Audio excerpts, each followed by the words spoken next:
My name is Alex. I'm 28 years old. I live in a small but cozy European city. I work as an architect and have always considered myself someone who knows how to balance work, family, and relationships. Until recently, I thought I'd finally found the woman I wanted to spend my whole life with. Her name is Emily. She was my dream, smart, beautiful, confident, and seemed very caring. We'd been engaged for almost a year and had already picked a wedding date, August 24th. We chose the venue, guests, and music together. Everything was going perfectly, until the day I heard words from her that I can't forget. To be honest, my mom is the most important person in my life. She raised me alone after my dad left when I was 6. She worked 12-hour days so I could go to school, have food, and a roof over my head. We've always had a special bond. When Emily came into my life, Mom tried to be welcoming. She invited Emily to family dinners, gave her gifts for holidays, and even gave us her saved bank bonuses to help with the down payment on our future home. But this spring, Mom got seriously ill. The diagnosis was a heart problem requiring urgent surgery. It wasn't cosmetic or a whim. It was a real threat to her life. At first, I thought Emily would support me. After all, this wasn't just an acquaintance, it was my mom. And initially, she said the right things. "I'm here for you. Let's help together. We'll get through this." But gradually, I started noticing changes. The wedding was expensive. Emily dreamed of a ceremony in an old castle outside the city with flowers, live music, photographers, and a 4-tier cake. The budget had long exceeded what we'd planned. We were spending every spare penny. I'd already suggested cutting costs, but Emily reacted painfully.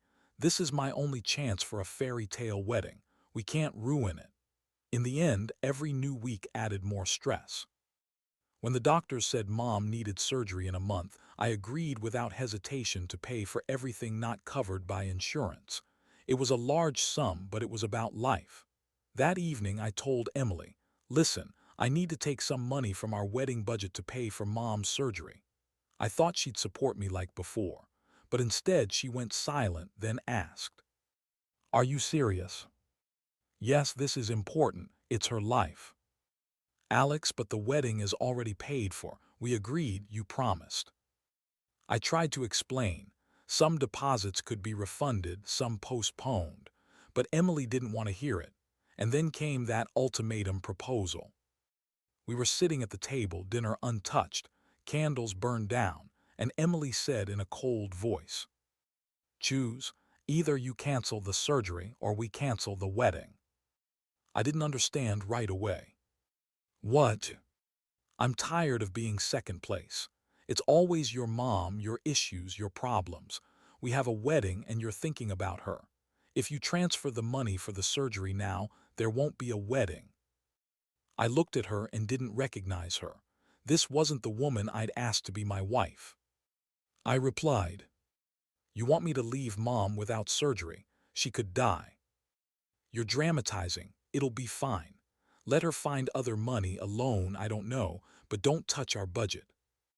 At that moment, time seemed to stop. I heard a quiet click inside me, like a door closing. All the talks about love, support, family, everything became empty noise. I said, "I'll choose Mom." "What?" "I'll choose Mom. If you're putting it that way, I'm canceling the wedding." Emily jumped up from the table, her face turning white. She screamed that I'd ruined everything, that I'd betrayed her, that she wouldn't let me destroy her dream. Then she slammed the door and left. I sat alone in the empty apartment. In front of me was the untouched dinner and 2 glasses of wine. I realized I might have just lost my fiancée, but I also knew I'd made the only possible choice. The following days were hell. Emily sent messages, first angry, then pleading. Her mother called me and said I was disgracing the family. Friends split into 2 camps. Some supported me, others thought I should have found a compromise. But inside, I felt a strange relief. Mom's surgery was scheduled for June 15th. I paid. I was there, holding her hand as she came out of anesthesia.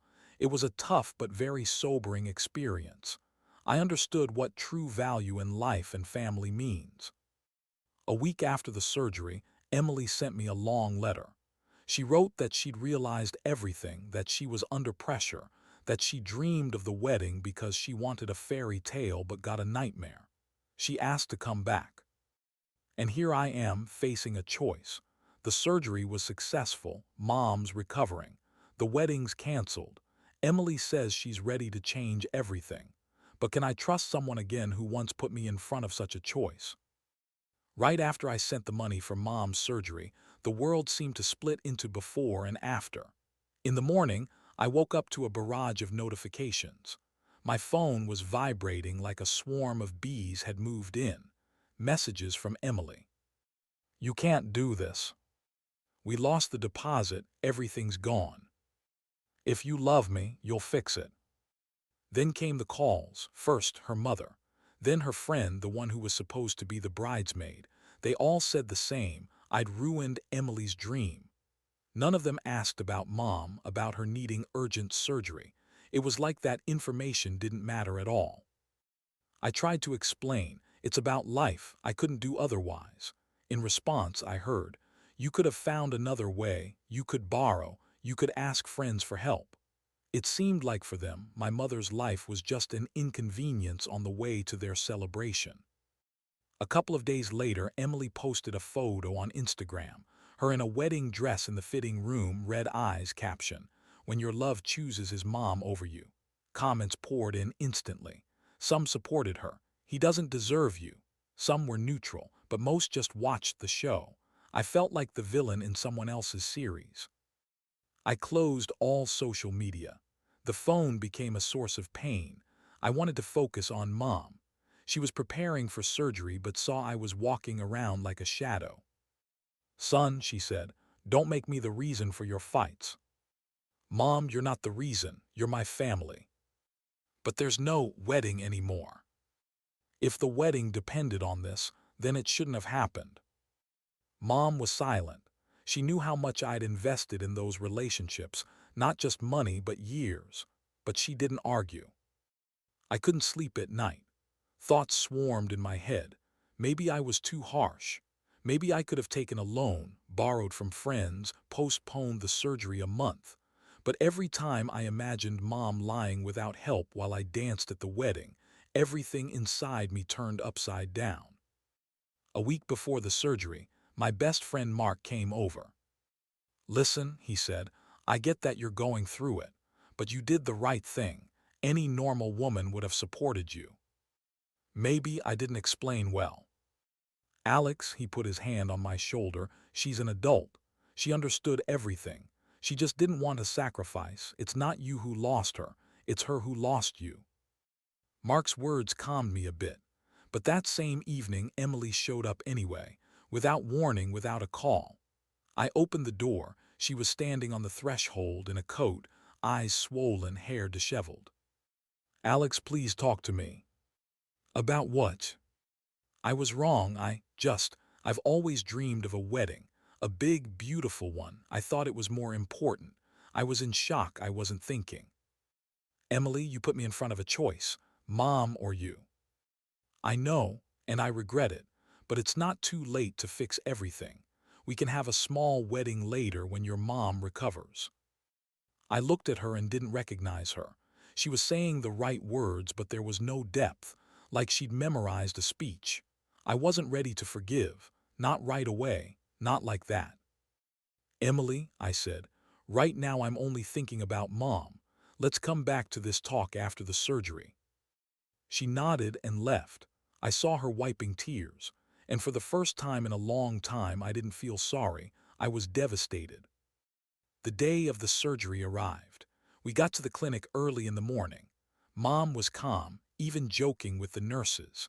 I held her hand as they wheeled her into the operating room. When the doors closed, I was left alone in the long hallway. The clock on the wall ticked louder than usual. 2.5 hours passed like an eternity. Then the surgeon came out. "Everything went successfully. We did everything needed. She'll live." I sat right on the floor and cried for the first time in many days. They were tears of relief. Mom came out of anesthesia later that evening. When she opened her eyes and saw me, she smiled. See, everything's fine. Yes, Mom, everything's fine. I spent 3 days by her side. Every morning I brought coffee from the cafeteria, read her the news, played her favorite music. I saw her slowly recovering. And in those days I realized I'd made the right choice, no matter how hard it was. But life didn't stand still. The wedding was canceled, money partially lost. I came home and felt emptiness. The apartment that had recently been ours suddenly felt foreign. Her things were everywhere. I packed them into boxes and put them by the door. I wrote to Emily that she could pick them up any time. The next day, a letter from a lawyer arrived, demanding repayment for part of the wedding expenses she supposedly paid herself. I sighed. So that's how it ends. I forwarded the letter to my own lawyer. That evening, Mark called again. Holding up. Yeah. Listen, he said. Sometimes life shows you who's really there for you and who's only around when everything's pretty. You made the right choice. I hung up and thought, what now? A new life, new relationships, or a pause to figure myself out? 2 weeks passed. Mom's already home. We watch series together, cook food. She laughs that now she has a new scar like a medal for survival. I smile and think that this scar is my victory too. And one evening, I got a letter from Emily. Long, handwritten, with tear stains. She talked about realizing her mistakes, being selfish, still loving me and wanting to fix everything.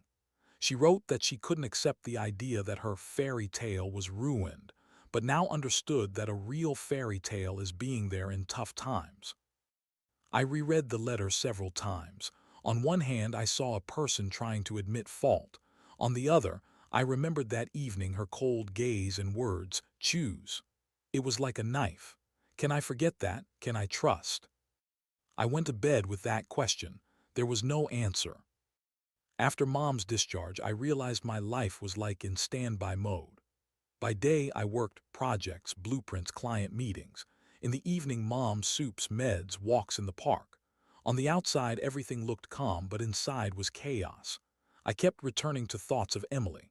Sometimes at night, I'd dream of our old conversations, picking rings, arguing about ceremony music, laughing as we imagined our first dance. I'd wake up and feel emptiness. Meanwhile, the money and lawyers issue got louder. Emily's lawyer sent a follow-up letter demanding repayment of unfairly spent funds, including the castle deposit, which they said she paid.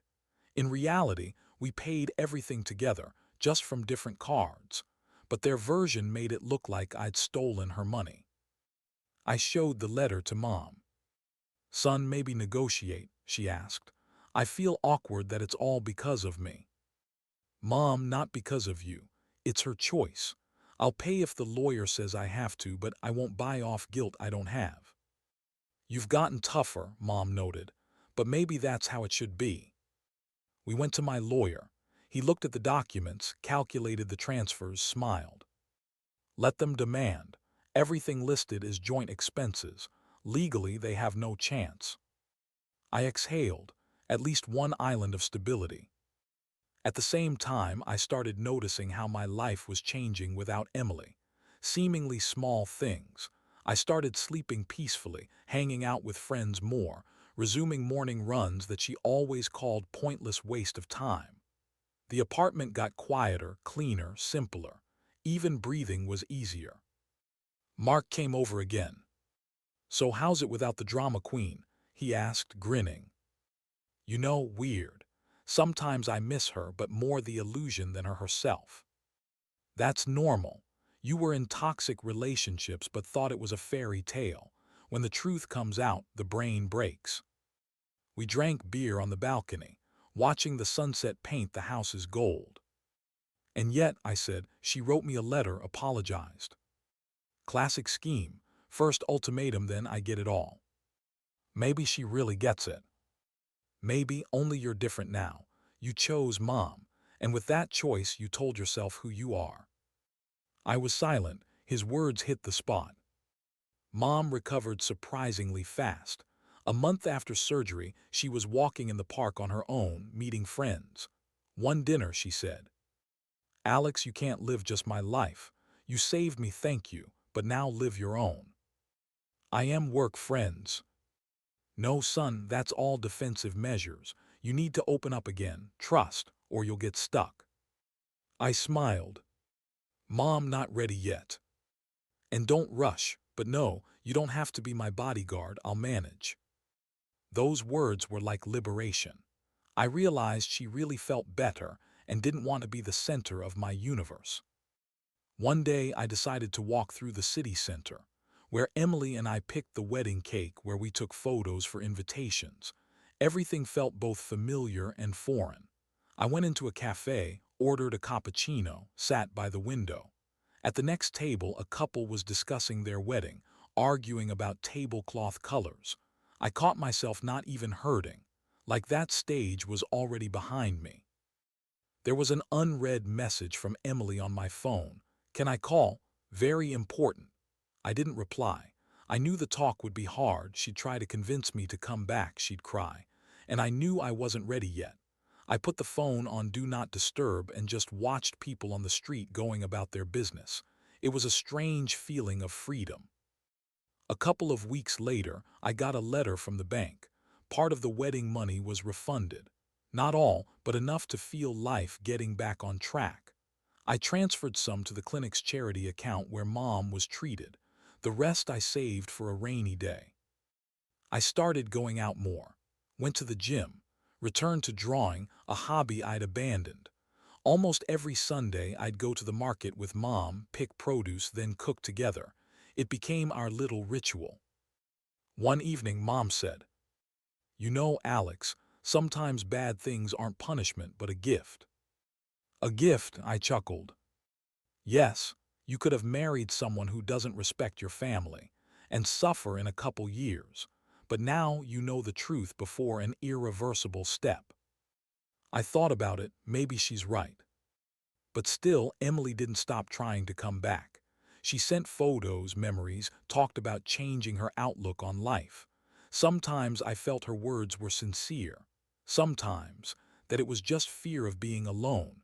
I didn't know how to tell one from the other. One day she wrote, "I want to meet, just talk, no pressure." I didn't reply right away.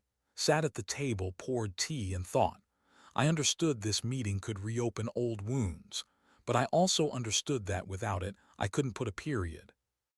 I wrote, "Okay, one time, Sunday, coffee shop on the corner." On Sunday, I arrived early. The coffee shop was almost empty. I ordered an Americano, sat by the window. My hands trembled a bit. A few minutes later, Emily walked in. She looked different, calmer, no makeup, no glossy mask. She sat across. "Hi," she said. "Hi." We were silent for a few seconds. Then she spoke. "Alex, I'm not asking you to come back. I want you to understand, I was wrong. I was selfish. I was afraid you didn't love me if you chose Mom. Now I get that love isn't about competition." I listened. "You did the right thing," she continued. "If you'd chosen me and left Mom without surgery, I'd hate you. I see how stupid it all was." I was silent. She talked for a long time, about her childhood complexes, family pressure, fear of not being the main one. She cried. I saw it was sincere. But I also saw that inside me there was no old feeling, like I'd already lived through this story. "Emily," I said finally, "I'm grateful for your words, but I'm not the same person who proposed to you, and you're not that girl anymore. We've both changed." She nodded, tears streaming down her cheeks. "I know, I just wanted to ask for forgiveness." We sat a bit longer, then she left. I was left with a feeling of closure, like the heavy stone I'd carried on my chest finally dissolved. That evening Mom asked, "How was it?" Calm, she apologized. "We discussed everything." "Will you go back to her?" "No, but I'm not angry anymore." "Then that's growing up," Mom smiled. I realized she was right. I'd gone through a crisis, made a choice, lost and gained. And now, for the first time in a long time, I felt lightness. 3 months passed after the surgery. Summer turned to fall. The air smelled of wet leaves, morning light softer. I walked to work along the embankment and caught myself thinking that for the first time in a long time, I didn't feel anxiety. The phone stopped being a stress source, notifications fewer, head quieter. Mom had fully recovered. She returned to her hobbies, garden, cooking, book club. Sometimes she joked that she felt younger than before the surgery. In her eyes was a sparkle I hadn't seen in a while. One dinner, she said, "You know, son, it's like you went through your own surgery too. Not on the heart, but on the soul." I laughed. Maybe so. Work picked up. After a long break, I took on a big project, reconstructing a historic building in the city center. It was a chance to prove myself, and I dove in head first. Colleagues noticed I was more focused, more confident in decisions. It seemed the hard choice I'd made that summer gave me some inner core. But despite all that, there was emptiness inside. I understood I couldn't live just on work and caring for Mom. I started going out more, movies, exhibits, walks. Sometimes Mark dragged me to a bar. I started meeting new people, exchanging contacts, and at some point I noticed the world was full of stories and faces I hadn't noticed before. One day in the cafe where I usually drank coffee after work, I met a girl. Her name was Clara. She was an illustrator for children's books. We started talking first about coffee, then books, then life. She laughed sincerely, easily. Her presence was like fresh air. I wasn't thinking romance. It was just nice to chat with someone without past baggage. We crossed paths accidentally a few times, then started meeting on purpose. An exhibit, park walk, morning coffee together. Clara didn't ask extra questions, didn't pry into personal stuff. She was just there, no pressure. I felt free for the first time in a long time. Mom quickly noticed the changes. "Your eyes are shining," she said. "New acquaintance." "Mom," I smiled, "just a friend." I know those just friends," she winked. "Seriously, nothing like that yet. And no need to rush, but enjoy life, you deserve it." Mom's words sounded like a blessing. Meanwhile, Emily almost vanished from my horizon. Sometimes she'd like old photos on social media, sometimes write a short, "Hi, how's Mom?" But no more begging to come back, no pressure. I felt that chapter was truly closed. Sometimes, though, I'd catch myself in memories. Our first meeting, walking the night city. But those memories didn't hurt anymore. They were just pages in a book I'd finished reading. With Clara, we once went to a street music festival. We stood in the crowd, listening to a guitarist, and suddenly I caught myself smiling for no reason, like someone turned on a light inside. Clara noticed. "You're thoughtful. Just thinking how strangely life changes." "In a good way." "Yes, very much so." She smiled. We bought ice cream, sat on steps, watched street performers do tricks. It was a moment of the present without past or future, just here and now. That evening I told Mom a bit more about Clara. She listened and smiled. "You know, son," she said, "you made one of the hardest choices in life, and that choice showed you who you are. Now you can build relationships not from fear but from strength." "You think I'm ready for new relationships?" "Not right away, but you're on the way. Main thing, don't repeat old mistakes." I thought about it. Maybe, for the first time in a long time, I'm not looking for someone to fill a hole. I'm just getting to know a new person and enjoying it. Work and life flowed on. I felt more and more like returning to my old self, the one who loved drawing, traveling, hiking. I even signed up for a week-long trek with a group, something I dreamed of before the engagement with Emily. Before leaving, Mom said, "Go son, live, I'm fine." I hugged her and felt I could really leave without guilt. In the mountains, I realized how much I'd missed freedom. Cold air, pine smell, campfire evenings. People I didn't know but who shared tea and stories. I talked about my work but barely mentioned the personal drama.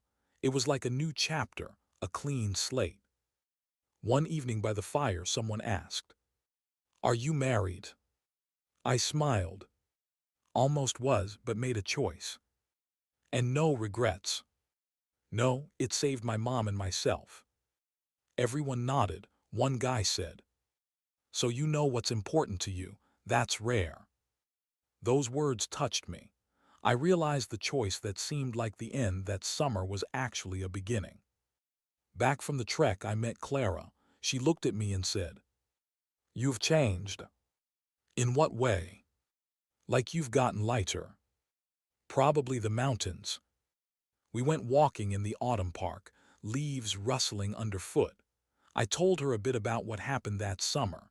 She listened attentively without interrupting. "That was hard," she said, "but you did the right thing." "Sometimes I think maybe I could have saved both the wedding and Mom." "I think you saved the main thing, yourself." I smiled. Her words hit right in the heart. That evening at home, I sat at the table, opened my notebook and wrote. "I chose Mom, but in the end I chose life, and now I'm free." Mom peeked into the room. "What are you writing?" "Thoughts. Share.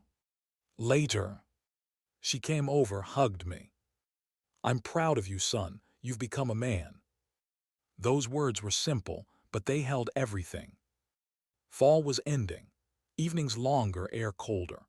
I felt everything that started that evening at the kitchen table when Emily said choose was coming to a natural close. Not dramatically, not loudly, but calmly, like a leaf falling from a tree. One day, cleaning the closet, I found a small box. Inside was the engagement ring I'd bought for Emily. Simple but beautiful with fine engraving. I held it in my hands and felt a wave of memories. First suit fitting, talks about kids, endless guest lists. But with that came another wave, understanding that I'm not that person anymore. This ring was a symbol of the past I'd let go. I put it back in the box and closed the lid. I needed to decide what to do with it. That same evening, I told Mom, "I think it's time to return the ring or sell it." "Do what feels right," she said. "Main thing, don't keep it as an anchor." I thought long. The next day I wrote Emily a short message. "I still have the ring. Want to pick it up?" She replied quickly, "No, keep it. It was your gift. I can't look at it." I reread the message several times and understood. It hurts both of us to go back there. I decided to sell the ring and transfer the money to charity, to the same clinic that saved Mom. That's what I did. And when I transferred the money, I felt an extraordinary lightness, like I'd cut the last thread. That evening, sitting with Mom in the kitchen, I told her about the transfer. She smiled. "You did everything right. That's how the past turns into good." "Yes, Mom, now it's just a story." "And a very valuable one, because you grew." Work and life went on. With Clara, we still saw each other. No big words, no plans, just walks, talks, drawing together. Sometimes she'd bring her illustrations, I'd show my architectural sketches. We'd exchange ideas, laugh at silly mistakes. Everything was easy. One day she said, "You know, I like that you're not rushing. I'm just not wanting to run where I'm not ready to be." That's right. I realized for the first time I was building relationships without fear and dependency. In December, Mom invited me to the Christmas market. The city was all lit up, smelling of cinnamon and hot chocolate. We walked the stalls, laughed, bought ornaments. On the square, an orchestra played, kids rode the carousel. "Remember how we came here as a kid?" Mom asked. "I remember. You always bought me a gingerbread in the shape of a star." "Then let's buy another." She handed me a gingerbread, "to new beginnings." I took the gingerbread, bit off a piece, and tasted childhood. Everything came full circle. That same evening, I wrote Emily a short letter, not out of necessity but as a summary. "Thanks for everything. We both learned a lot. I wish you happiness." I didn't expect a reply, but she did after a couple days. "Thanks, I wish you happiness too, and forgive me." I read it and smiled. That's it.